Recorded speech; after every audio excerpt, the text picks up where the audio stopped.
Hello everyone, this is Himanshu Sharma from IIT Delhi. तो आज की वीडियो में हम शुरुआत करने वाले हैं इंटीग्रल कैलकुलस के लेक्चर नंबर 14 से। तो चलिए शुरू करते हैं। तो आज का क्वेश्चन सबसे पहला यही है, find the volume of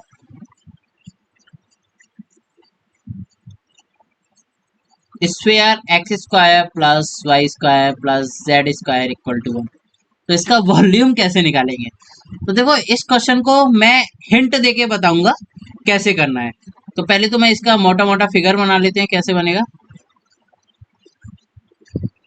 3D shape है तो विजुलाइज ही करना होगा हमें। ये बन गया, ए स्क्वायर ही ले लेते हैं। रेडियस ए हो जाएगा इसका, रेडियस ए है ना, ये वाली लाइन ले लीजिए, रेडियस ए। ठीक है, अब इसको करेंगे कैसे? हमें बेसिकली निकालना क्या है, D X T Y D Z, ये निकालना है। तो जेड की लिमिट क्या होगी, पहले तो ये निकाल लेते हैं। जेड कहाँ से कहाँ जा रहा है, जेड के बाद इसका एक्स वाई एक्सिस में, एक्स वाई प्लेन में प्रोजेक्शन लेना होगा। तो जेड बेसिकली जा कहाँ से कहाँ रहा है, A square minus x square minus Y square से A square minus x square minus Y square, ये जेड की लिमिट है। और एक्स वाई में हम बाद में देखेंगे। तो पहले जेड को सॉल्व करते हैं। हमेशा ट्रिपल इंटीग्रल में जेड को सबसे पहले सॉल्व कीजिए, अगर आसानी से हो रहा है। कभी कभी कुछ क्वेश्चन ऐसे आ जाते हैं जिसमें जेड कॉम्प्लिकेट हो जाता है, तो हमें एक्स वाई में पहले सॉल्व करना पड़ता है। लेकिन इस क्वेश्चन में जेड आसानी से सॉल्व हो रहा है, तो जेड को सॉल्व कर देते हैं।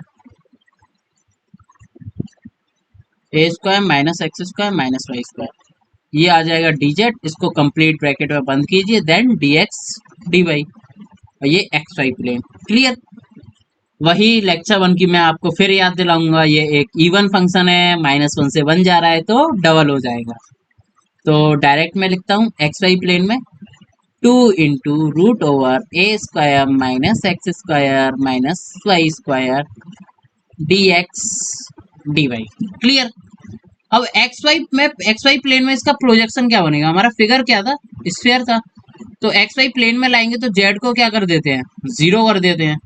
X square plus Y square equal to A square, यानी कि वही 2D प्लेन बन गया। हमने डबल इंटीग्रल में कितने सारे क्वेश्चन किए हैं इस सर्किल को लेकर, तो इसकी लिमिट तो आपको रट सी गई होगी। अब आर 0 से ए चलता है, मेरे को भी याद होगा, ये 0 से 2 पाई चलता है थीटा। तो इसको लगा देते हैं, पोलर कोऑर्डिनेट में चेंज कर रहे हैं, 0 से 2 पाई और आर 0 से ए।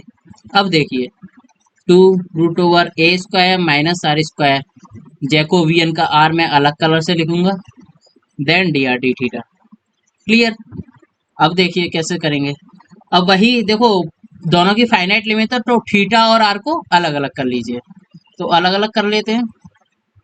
तो 0 से 2 पाई डी थीटा इंटू 2 बाहर आएगा, 0 से ए, ये वाला 2 मैंने बाहर लिखा है। ये क्या आ रहा है, A square minus are square into R D R. ठीक है। अब इस क्वेश्चन को कैसे करेंगे, देखो A square minus are square को मैंने क्या मान लिया, टी मान लिया। ठीक है। तो -2 r dr को क्या हो जाएगा, dt हो जाएगा। ठीक है। तो r dr क्या हो जाएगा, -dt/2 हो जाएगा। क्लियर।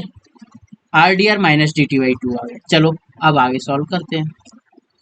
तो पहले तो लिमिट को शिफ्ट कराते हैं, देन पहले लिमिट से शिफ्ट कराते हैं, उससे पहले ये सॉल्व कर लेते हैं। तो इसका आंसर तो 2 इंटू 2 पाई आ जाएगा। ये तो बड़ा सिंपल है। ए स्क्वायर माइनस आर, ये रूट टी हो जाएगा, ए स्क्वायर माइनस आर स्क्वायर को मैंने टी माना है, तो और आर डी आर क्या हो जाएगा, -dt/2। ठीक है। अब हमें लिमिट शिफ्ट करानी है। जब r इक्वल टू 0 है तो t क्या आ रहा है, ए स्क्वायर। जब r इक्वल टू ए है तो t आ रहा है 0।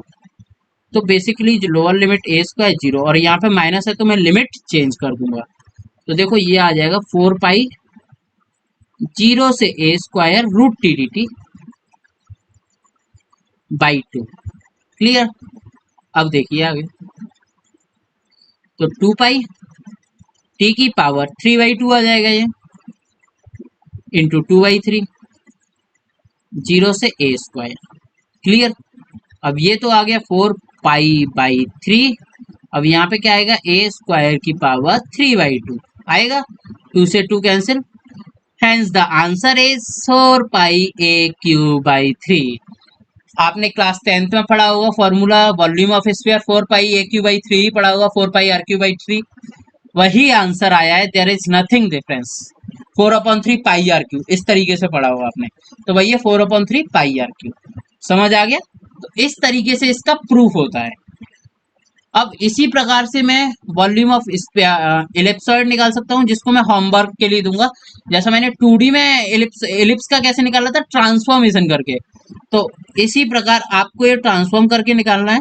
अगर आपको कोई डाउट हो तो आप कमेंट सेक्शन में पूछ सकते हैं, मैं इसकी एक अलग से वीडियो बना दूंगा, लेकिन आपको इसको खुद ट्राई करना है। इसका जो वॉल्यूम आएगा मैं उसका आंसर दे देता हूँ, 4 पाई/3 ABC ये आएगा।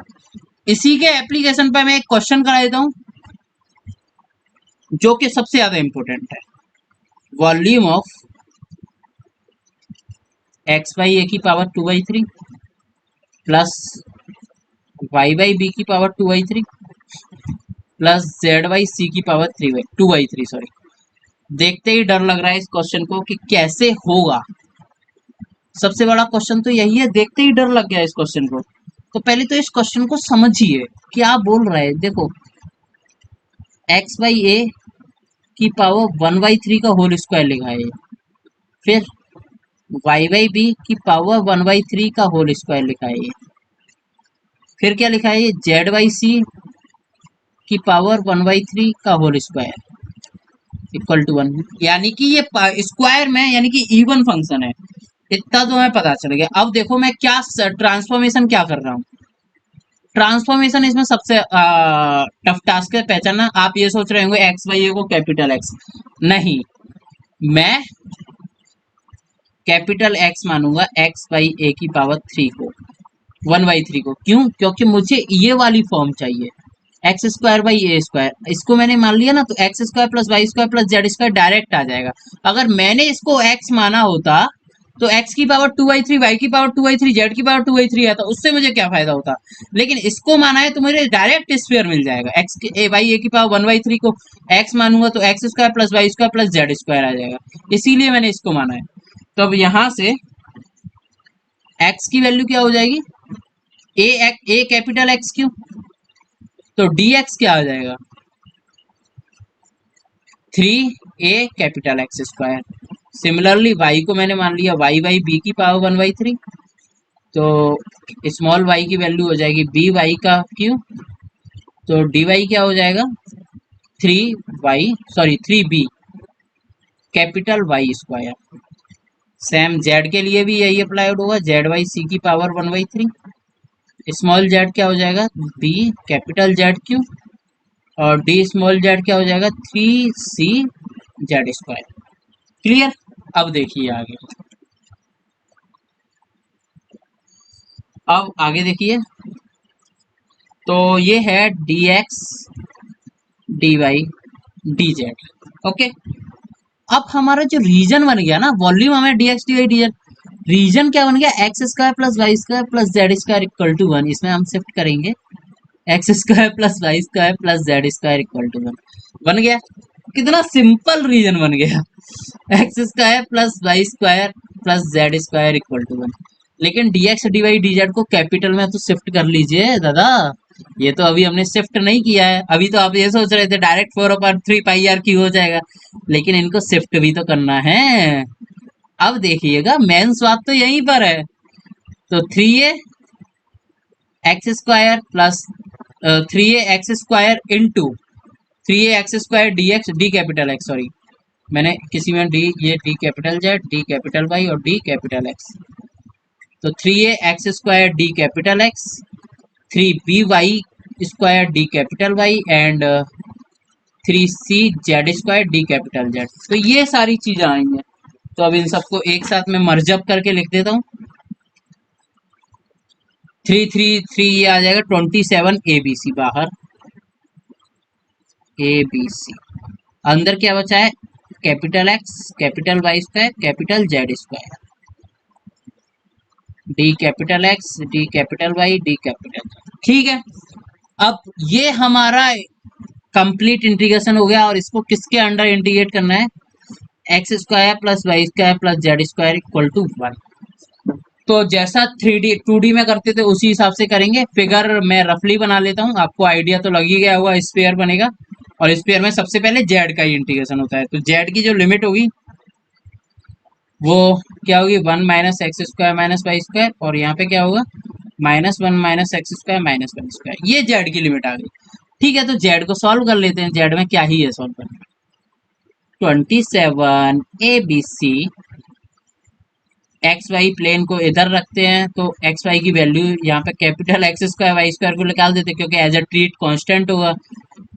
-1 minus x square minus Y square, 1 minus x square minus Y square. देखो ये थोड़ा सा टफ जाएगा, क्योंकि अब इसमें जेड का वैल्यू आ रहा है। अभी तक जितने हमने क्वेश्चन किए थे उनमें जेड की जगह 1 आ रहा था, यहाँ पे कुछ समथिंग आया है। तो अब ये थोड़ा सा लेंदी क्वेश्चन जाएगा, जिसको टाइम भी लग सकता है सॉल्व करने में। देखिएगा 27 ABC एक्स वाई। अब देखिएगा, तो अब देखो इवन फंक्शन है, तो इवन फंक्शन की प्रॉपर्टी में यूज करूंगा, एक्स स्क्वायर वाई स्क्वायर, तो 2 का मल्टीप्लाई हो जाएगा, तो इंटू 2 मैं यहीं पे कर देता हूँ। तो 27 इंटू 2, अब ये हो जाएगा 0 to √1 minus x square y square z square d capital x d capital y, sorry d z आएगा पहले, तो d z d capital x d capital y. ठीक है, अब देखिएगा 54 ABC x y x square y square. देखो इन क्वेश्चनों में कैलकुलेशन मेन सबसे ज्यादा महत्वपूर्ण रोल निभाता है, बाकी तो सब आसान हो जाता है। 1/3, अब ये जेड क्यू/3 आएगा, तो जेड क्यू किया है मैंने, और लिमिट चढ़ेगी 0 से √1 minus x square minus Y square D x D y. तो काफी ज्यादा कैलकुलेशन होती है इस टाइप के क्वेश्चनों में। आपको दिख रहा होगा, मैंने पिछले भी लेक्चर्स में ऐसे क्वेश्चन कराए थे, तो उनमें भी कैलकुलेशन थी, इसमें भी कैलकुलेशन है। तो अब जेड का क्यू करेंगे तो इसका क्यू आ जाएगा 1 minus x square minus Y square की पावर 3/2 कर देता हूँ मैं इसको। ठीक है, अब वही एक्स वाई प्लेन में प्रोजेक्शन लेंगे, तो प्रोजेक्शन में क्या आएगा, सिंपल सर्किल आएगा, x square plus Y square plus Z square equal to 1 में क्या जेड, सॉरी 1 है ये, इसमें 0 शिफ्ट करना है, तो सर्किल आ जाएगा। सर्किल का तो आपको रटा ही है, पोलर कोऑर्डिनेट में क्या लिखते हैं, 0 से 1 एंड थीटा 0 से 2 पाई। ठीक है, तो चलिए लिखते हैं इनको। 54 ABC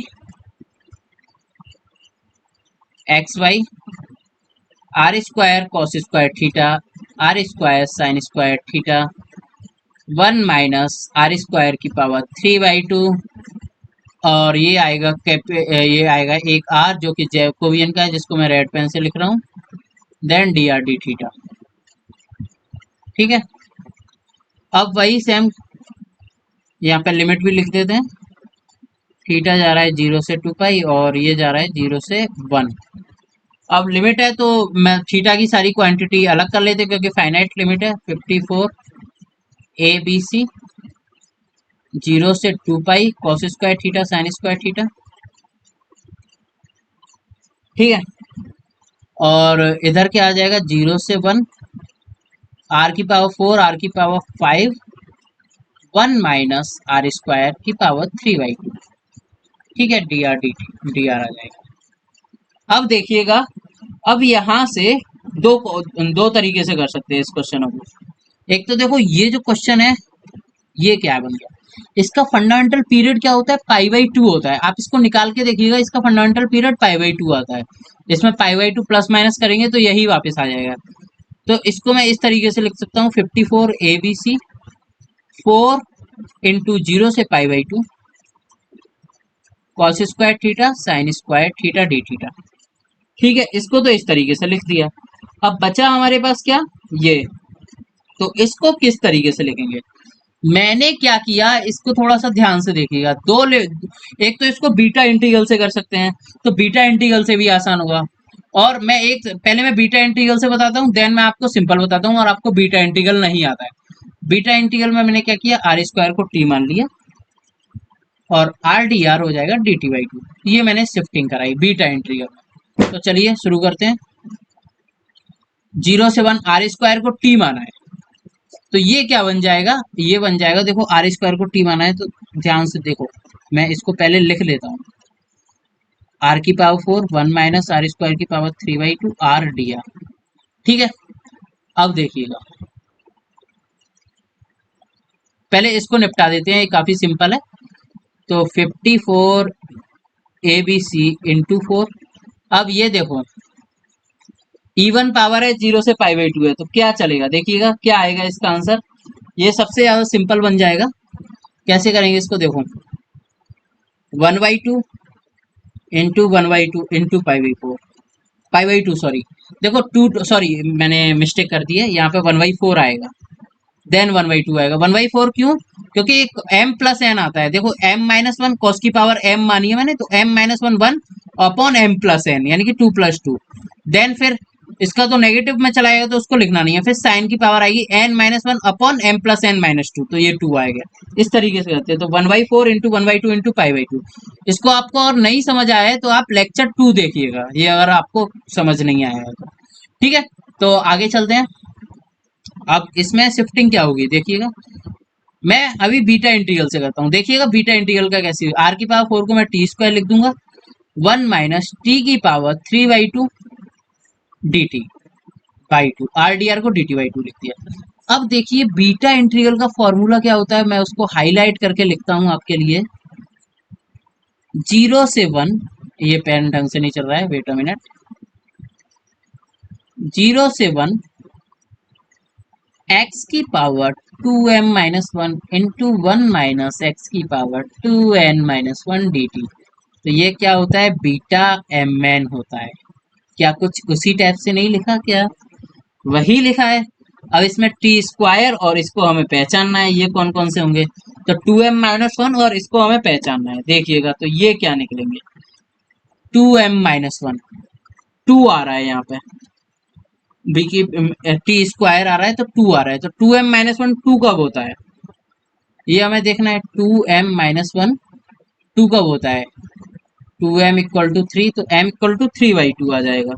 okay, wait a minute, sorry ये मैंने मिस्टेक कर दी, x की पावर m आता है यहाँ पे, x की power m-1। Actually beta integral का फॉर्मूला मैं भी भूल गया हूँ क्या होता है, मुझे रिवाइज करना पड़ेगा, तो एक बार मैं देख लेता हूँ एक्चुअल में बीटा इंटीग्रल का फॉर्मूला क्या था। हाँ वो मैं भूल गया था, हाँ वही था। एक्चुअली जो 2 की पावर m आता है ना, वो साइन में आता है। इसमें सिंपल ये होता है, x की पावर m-1, x की पावर a-1 या m-1, 1 माइनस एक्स की पावर b-1 dx, ये होता है। और साइन और कॉस के फॉर्म में जो होता है वो मैं लिख रहा हूँ, देखो साइन और कॉस के फॉर्म में जो होता है वो होता है, इसमें आता है 2m-1, मैं भूल गया था, इसमें कॉस की पावर 2m-1 ये आता है, मैं साइन और कॉस वाला लिख दिया था अभी फॉर्म। ओके, तो m-1 b-1, तो ये तो काफी सिंपल हो गया। तो m की वैल्यू देखो यहाँ पे 3 आ जाएगी, और सॉरी b है, इसको n ही लिख लीजिए, n की वैल्यू क्या आ जाएगी 3/2 यानी कि 5/2। तो हमें इस वाले फॉर्मूले से हमने इसको बीटा इंटीग्रल को वो किया है, कंपेयर किया है। तो बीटा की वैल्यू बीटा एम एन यानी कि बीटा 5/2 3/2 हो जाएगा। ये क्या हो जाएगा, बीटा 5/2 3/2। मैं अभी इसको लिख देता हूँ, बीटा 5/2 3/2, सॉरी बीटा 3 5/2, मैं क्या बोल रहा था पता नहीं, बीटा 3 5/2। फॉर्मूला मैं यहाँ पे एक बार दोबारा रिपीट करके लिख देता हूँ। 0 से 1 एक्स की पावर m-1 1 माइनस एक्स की power n-1 dx equal to होता है बीटा एम एन। ओके, ये फॉर्मूला यूज किया है। तो अब देखिएगा, 4 से 4 cancel, 54 pi a b c by 4। अब इधर क्या आ रहा है, बीटा 3। अब इसको कैसे सॉल्व करते हैं, बीटा एम का n gamma n upon 1 plus gamma plus n, यही तो फॉर्मूला होता है। आपको शायद याद होगा, नहीं याद है तो मैं लिख लेता हूँ, देखो क्या आएगा, gamma 3 gamma 5/2 upon gamma 3 plus 5/2। तो ये कितना आएगा, 3 2 3 या 6 गामा 11/2। तो अब इसको सॉल्व करते हैं। यही सबसे ज्यादा मेन मतलब कैलकुलेशन इन क्वेश्चनों में काफी ज्यादा होती है। तो देखो पहले तो इसको कैंसिल करता हूँ मैं। तो 27/2 आ जाएगा ये, 27 पाई ABC/2। ठीक है, अब देखिएगा अब आगे कैसे होगा ये। हाँ, आगे देखिएगा। तो गामा 3 2 फैक्टोरियल हो जाएगा। अब इसको क्या लिखेंगे, गामा, इसको 3/2 इंटू 1/2 इंटू गामा हाफ लिखेंगे। अब ऐसे ही इसको 9/2 into 7/2 into 5/2 into 3/2 into gamma half. तो अब देखो गामा हाफ से गामा हाफ कैंसिल हो जाएगा, 3/2, सॉरी हाफ हाफ भी आएगा, हाफ गामा हाफ आएगा। तो 1/2 से 1/2 कैंसिल, 3/2 से 3/2 कैंसिल। बचेगा क्या, देखो 2 फैक्टोरियल से 2 फैक्टोरियल कैंसिल हो जाएगा। बचेगा क्या देखिएगा, 27 पाई ABC। मेरे से कैलकुलेशन मिस्टेक हो सकती है, तो आप थोड़ा वेरीफाई कर लीजिएगा इस क्वेश्चन को। मेरे से क्वेश्चन में कैलकुलेशन मिस्टेक हो सकती है, मैं खुद बोल रहा हूँ। तो ये आ जाएगा देखो नीचे 9 इंटू 7 इंटू 5, और ऊपर आ रहा है इंटू 8। ठीक है, अब देखिएगा, अब 9 3 या 7, 9 3 या 27, सॉरी। तो ये ऊपर 8 या 24 पाई ABC/35, 24 पाई ABC/35 आंसर आ रहा है। चलिए एक बार चेक कर लेते हैं और रिवाइज कर लेते हैं इस क्वेश्चन में हमने क्या क्या किया। हमारा क्वेश्चन ये था, वॉल्यूम हमें इसका निकालना है। ठीक है, तो पहले तो हमने क्या किया, इसको एज अ स्फीयर के फॉर्मेट में लाया। तो स्फीयर के फॉर्मेट में लाने के लिए मुझे क्या करना पड़ा, x⁻⁴ करना पड़ा इसको। तो 1/3 किया, तो इससे ये आया 1/3 से, है ना। 1/3 एक्स, कैपिटल एक्स को x/a⁴ माना, तो x = a x³ और dx = 3ax² dx, ये माना हमने 3ax² dx। तो dx को ये सब पुट कर दिया। तो dx को पुट करने के बाद ये सारा 3ax² 3by², तो 27 abc x² प्लस y²z² ये आ जाएगा। देन आगे हमने सॉल्व किया, तो आगे सॉल्व करने के बाद ये क्या आएगा, z³/3।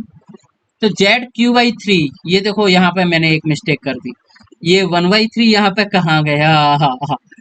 तो ये कैलकुलेशन मिस्टेक हो सकती है। तो 1/3 54/3, तो ये 18 आ जाएगा। मैं लास्ट में इसको कर दूंगा मैनेज। तो देखो ये छोटी छोटी मिस्टेक हो सकती है, देखो ये अगले स्टेप में मैंने गायब ही कर दिया। तो ये हमें नहीं भूलना है, ये मिस्टेक हो सकती है। तो यहाँ पे देखो क्या किया, जेड की लिमिट लगाई। जेड की लिमिट कैसे लगाई, स्पेयर में लोअर लिमिट और अपर लिमिट देख के। ये स्पेयर की इक्वेशन है, तो ये अपर लिमिट और लोअर लिमिट देखी। तो इससे जेड को इवन फंक्शन है, तो डायरेक्ट इंटीग्रेट कर दिया।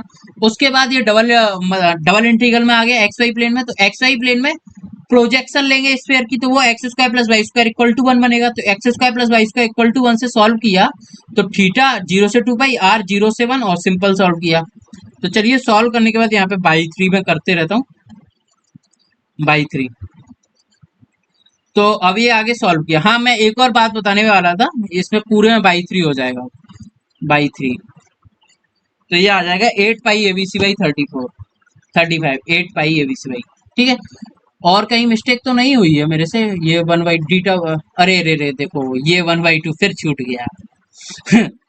तो देखो ये छोटी छोटी मिस्टेकें आपसे होती रहती हैं, तो बाई 2 भी होगा।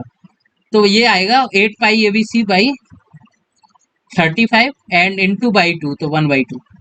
तो ये आ जाएगा 4 पाई ABC/35। कंप्लीट आंसर ये होगा। मेरे से काफी ज्यादा मिस्टेक हुई है, आपसे भी हो सकते हैं। हाँ, मैं एक ये बात बता रहा था कि इसको हम विदाउट बीटा इंटीग्रल भी कर सकते हैं। तो वो कैसे करेंगे, इसको आप खुद ट्राई कीजिएगा। 1 - r² को इसमें टी पुट कर लीजिएगा, उसके बाद हो जाएगा। तो देखो, तो 1 - r² को टी पुट करेंगे, तो r² क्या हो जाएगा, 1 - t। तो r² का यानी कि r⁴ को मैं 1 - t² लिख दूंगा, t का होल स्क्वायर। तो इसके बाद इंटू ये आ जाएगा, 1 - r² को टी पुट किया है, तो t⁵3/2। तो ये थोड़ा सा लेंथी जाएगा, लेकिन आंसर इससे भी आएगा। ऐसे भी कर सकते हैं आप, सिंपल 1 - r² को टी पुट करके। तो इसको आप ट्राई कीजिएगा अपनी तरफ से। अगर नहीं आता है तो आप कमेंट सेक्शन में बताइएगा। आज के लिए इतना ही, ये काफी लंबा क्वेश्चन हो गया। तो चलिए इस क्वेश्चन को रिवाइज कीजिए। इससे पहले वाली वीडियो में भी इसी टाइप का एक क्वेश्चन मैंने कराया था, जो कि काफी अच्छे अच्छे क्वेश्चन है और काफी इंपॉर्टेंट है। इनसे आपको पता चलेगा कि एक्चुअली डबल इंटीग्रल में सोचते कैसे हैं। ये बहुत अच्छे अच्छे क्वेश्चन हैं जो कि मैंने स्टार्टिंग में ही बता दिए हैं डबल इंटीग्रल के, जिससे आपको बाद में बिल्कुल प्रॉब्लम नहीं होने वाली है। तो चलिए बहुत बहुत धन्यवाद। आज के लिए इतना ही, मिलते हैं अगली वीडियो में।